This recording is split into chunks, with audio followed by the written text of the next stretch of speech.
ان دعاؤں کی اگر آپ دیکھیے تو ایک اور چاشنی بھی ہے، تھوڑا سا غور فرمائیے گا.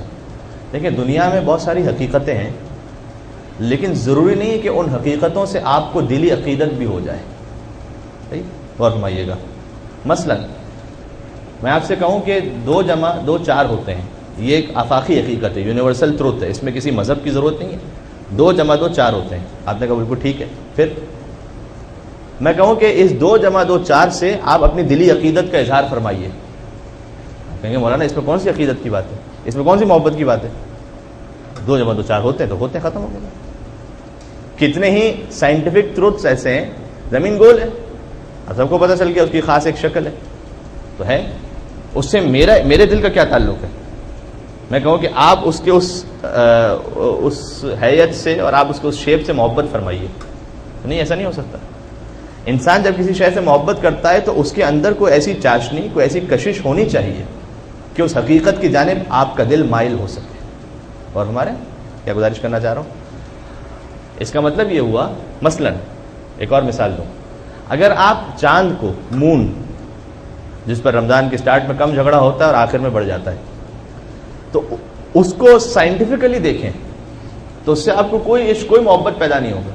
چاند، اس کا سائز کتنا ہے، اس کا آربٹ کیا ہے، اس کی روشنی کیسے سورج سے وہ لیتا ہے زمین تک پہنچاتا ہے، اس کی مٹی میں کون سے کیمیکلز ہیں، اس سے ہمارا کوئی دل جڑتا نہیں ہے ان تمام باتوں سے.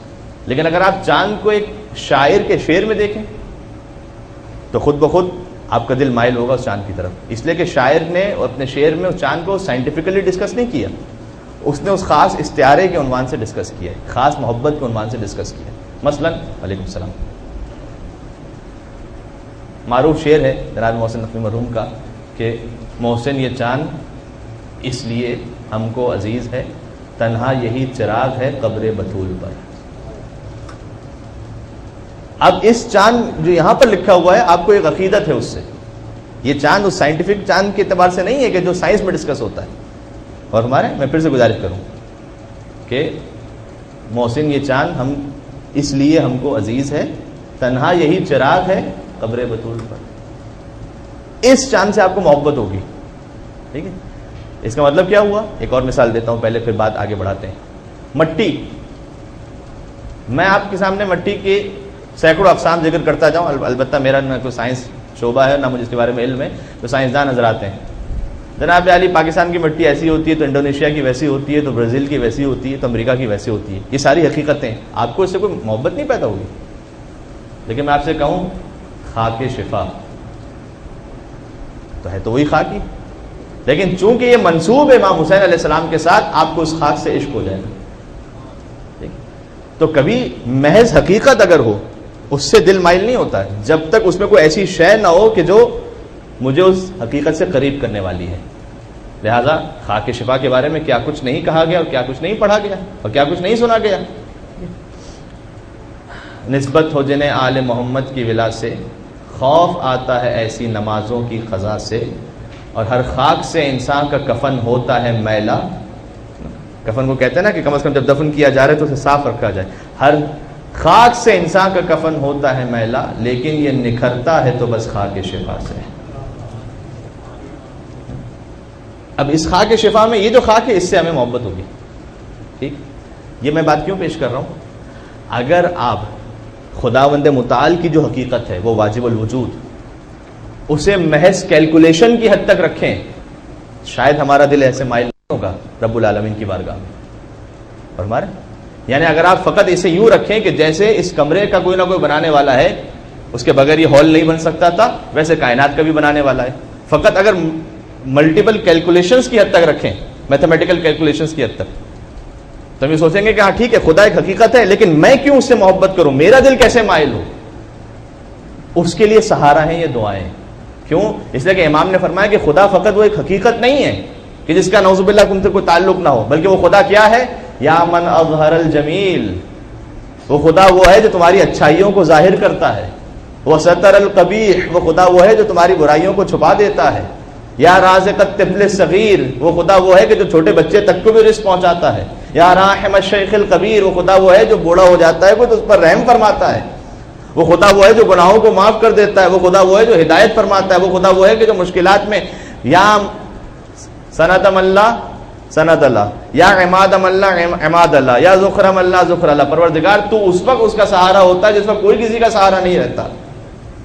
جب دعاؤں میں ہم ان جملوں کو پڑھتے ہیں تو اب پروردگار سے حقیقی عشق پیدا ہوتا ہے، اب سمجھ میں آتا ہے کہ اچھا خدا سے محبت کیوں کی جائے، اس لیے محبت کی جائے کہ وہ ایسے وقت میں پروردگار سہارا ہے کہ جب ہر سہارا چھوڑ کے چلا جائے گا۔ دوسرا کوئی انسان ہو تو ہو سکتا ہے کہ ہماری اچھائیوں کو چھپا دے، برائیوں کو ظاہر کر دے، پروردگار کا معاملہ بالکل برعکس ہے، وہ ہے کہ جو اچھائیوں کو ظاہر کرتا ہے ان اچھائیوں کو بھی جن کا میں قابل نہیں تھا، کم من ثناء جمیل لست اہلا لہ نشرتا، میں تو قابل ہی نہیں تھا کہ اچھائی میرے نام سے ظاہر ہوتی ہے، لیکن اللہ نے ظاہر فرما دی، اس نے رحم کیا۔ کم من قبیح سترتا یا سریع الرضا، یہ دعائیں پڑھنے سے خدا کا عشق پیدا ہوتا ہے۔ اگر یہ دعائیں نہ ہوتی نا تو خدا کی وہ معرفت محبت دل میں ہمارے پیدا نہیں ہو پاتی۔ یہ اہل بیت اطہار نے ان دعاؤں کے ذریعے سے ہمیں خدا سے یوں قریب کیا۔ دیکھیں آخری جملہ اور پھر ہم مناجات کی طرف آئیں۔ جتنی اہل بیت اطہار کی تعلیمات ہیں ذرا ملاحظہ فرمائیے، نام اہل بیت اطہار کا ہے لیکن اس میں ذکر کس کا ہے؟ تسبیح حضرت زہرا سلام اللہ علیہا، اللہم صلی علی محمد و علی محمد۔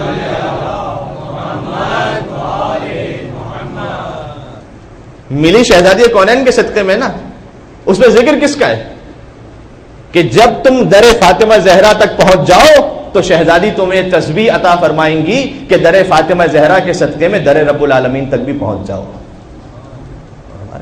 نماز جعفر طیار حضرت جعفر طیار کی وجہ سے عطا ہوئی تھی نا، تو نماز جعفر طیار میں کہیں حضرت جعفر طیار کا نام ہے درمیان میں؟ نہیں، جب تم اس در تک پہنچ جاؤ یہ تمہیں خدا تک پہنچائیں گے۔ نماز امام زمانہ علیہ السلام، مولا کے نام پہ درود بھیج دیں، محمد و آل محمد۔